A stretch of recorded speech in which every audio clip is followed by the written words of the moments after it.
So ఆలస్యం అమృత విషం, cabinet విస్తరణ మళ్ళీ పెండింగ్, జూన్ మొదటి వారానికి షిఫ్ట్, ఈ నెలాఖరుకు కార్యవర్గం ఇంకా తెలని ఈక్వేషన్లు, బ్యాలెన్స్ చేసేందుకు ఏఎస్సీ సతమతం, పదుల విషయంలో ఒకటే కన్ఫ్యూజన్, ఆశావాహుల్లో పెరుగుతున్న అసంతృప్తి, మినీ నుంచి జంబో టీంకు అప్గ్రేడ్ అంటూ చూస్తా ఉన్నాం. సో ఇక కాంగ్రెస్ పార్టీ ఆశలు వదులుకోవాల్సిందే, ఎందుకంటే వీళ్ళ యొక్క వ్యవహారాలు చూస్తూ ఉంటే ఎక్కువ రోజులు ఈ తెలంగాణలో అధికారాన్ని చెలాయించేటువంటి అవకాశం కనబడతలేదు.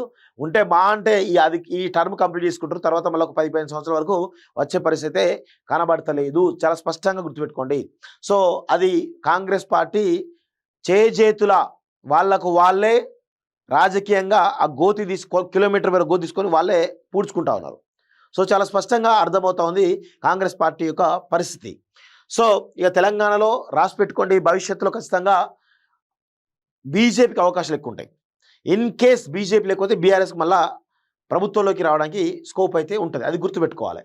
సో క్యాబినెట్ విస్తరణ మళ్ళీ పెండింగ్లో పడింది, ఈ నెలాఖరులోపు ప్రకటిస్తారని పార్టీ నేతలంతా భావించారు. పీసీసీ ముఖ్య నేతలు కూడా గతంలో ఇదే విషయాన్ని చెప్పారు. కానీ పీసీసీ చీఫ్ ఢిల్లీ టూర్ తర్వాత ప్రకటన మరింత జాప్యమైంది. ఇదే అంశాన్ని స్వయంగా ఆయనే మీడియాకు వివరించారు.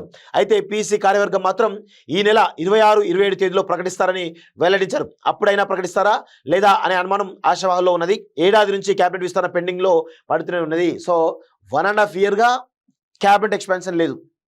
రెండోది, ఇక్కడ పీసీ అధ్యక్షుడు అయిన తర్వాత దాదాపు 7-8 నెలలు కావస్తూ ఉంది. ఇంతవరకు ఒక్క వైస్ ప్రెసిడెంట్ కానీ జనరల్ సెక్రటరీ కానీ అధికార ప్రతినిధి వేయలేదు. సో ఇక ఈ పార్టీ సంబంధించినటువంటి అంతర్గత వ్యవహారాలను మీరు వెనకబడతా ఉన్నారు. ప్రభుత్వంలో క్యాబినెట్ విస్తరణ లేదు. అదేవిధంగా ఇటు కార్పొరేట్ చైర్మన్ల విషయంలో అలసత్వం కనబడతా ఉంది.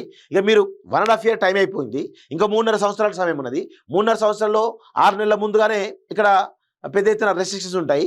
సో ఎన్నికల కోడ్ వస్తుంది. సో 3 సంవత్సరాల్లో మీరేం చేస్తారు తెలంగాణలో? ఇప్పటికైనా అసలు విషయం ఏంటంటే కాంగ్రెస్ పార్టీ అయోమయం గందరగోళంలా కనబడతా ఉంది.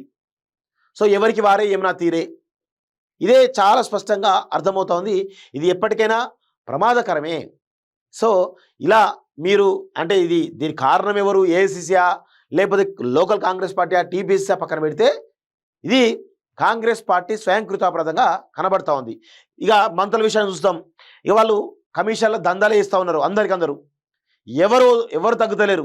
ఇక ఎమ్మెల్యేలు అయితేనా ఇక పాపం వాళ్ళైతే ఎమ్మెల్యేలే, పదవులకే పేరుకే ఎమ్మెల్యేలు తప్ప వాళ్ళకు ఒక మినిస్టర్ సహకరించేది లేదు, అధికారులు సహకరించేది లేదు. ఎవరు సహకరించక వాళ్ళు ఎమ్మెల్యేలు కాదు, ఒక ఊర్లో సర్పంచ్ కంటే అధ్వానంగా వాళ్ళ పరిస్థితి అయింది కాంగ్రెస్ పార్టీలో.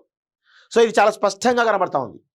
సో ఇప్పటికైనా కానీ కాంగ్రెస్ పార్టీ తేరుకుంటే కనీసం ఈ టర్మ్ అన్న కొంత ప్రజలకు మంచి చేసిన వాళ్ళు అవుతారు. లేదు మేము ఇట్లే ఉంటాం, మేము ఇదే విధంగా కమిషన్లు తీసుకుంటాం, మేము ఇదే విధంగా డబ్బులు సంపాదించడానికి వచ్చినాం, ఇదే విధంగా ఇదే చేస్తామనుకుంటే ఇక మీ కర్మ, మిమ్మల్ని ఎవరు కూడా బాగుపరచలేరు. ఇక మిమ్మల్ని అంటే ఇక చాలామంది కూడా లాస్ట్ టర్మ్లో ఉన్నారు వీళ్ళంతా. ఇక మళ్ళీ గెలుస్తారో లేదని దానిలో ఇక కంప్లీట్గా 100,000 కోట్ల రూపాయలు దోచుకుంటూనే ఉన్నారు. ఇక అందరికందరూ కట్టుకొని మొత్తం తెలంగాణ సంపద అంతా దోచుకుంటా ఉన్నారు. సో ఇటు కేసీఆర్ చేసిన దరిద్రాలు ఇక ఇంకా తెలంగాణ వెంటాడుతూనే ఉన్నాయి. ఇప్పుడు వీళ్ళు చేసిన దరిద్రాలు ఇక తెలంగాణ కంప్లీట్గా ఆర్థిక సంక్షోభంలోకి నెట్టివేయబడుతున్నది. ఇది అందరూ తెలంగాణ సమాజం చాలా జాగ్రత్తగా గమనించాల్సిన అవసరం అయితే ఉంది మిత్రులారా. విదేశాల్లో ఉన్నత విద్యను చదువుకోవాలని అనుకుంటున్నారా? అయితే వెంటనే ఫ్లైగ్రాడ్ ఓవర్సీస్ ఎడ్యుకేషన్ కన్సల్టెన్సీని సంప్రదించండి. మీ విదేశీ కలలను సాకారం చేసుకోండి. ఫ్లైగ్రాడ్